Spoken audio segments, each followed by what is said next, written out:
एक बड़ा और शक्तिशाली हाथी जंगल में घूम रहा था, लेकिन वह अकेला महसूस कर रहा था।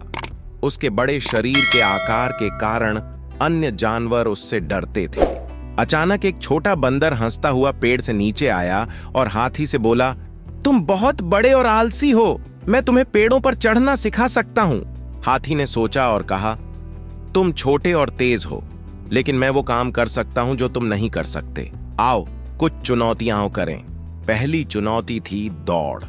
बंदर तेजी से दौड़ रहा था, पेड़ों से छलांग लगा रहा था, लेकिन हाथी जमीन पर आसानी से और स्थिर रूप से दौड़ रहा था।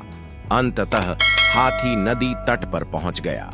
एक और चुनौती सर्वोत्तम फल चुनने की थी।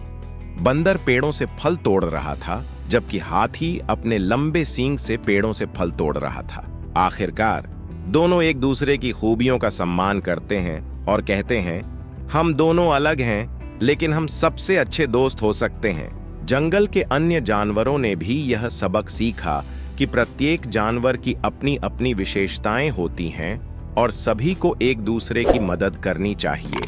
कहानी की सीख यह है कि ताकत और बुद्धि को मिलाकर हम सबसे अच्छे दोस्त बन सकते हैं और एक दूसरे की मदद कर सकते हैं।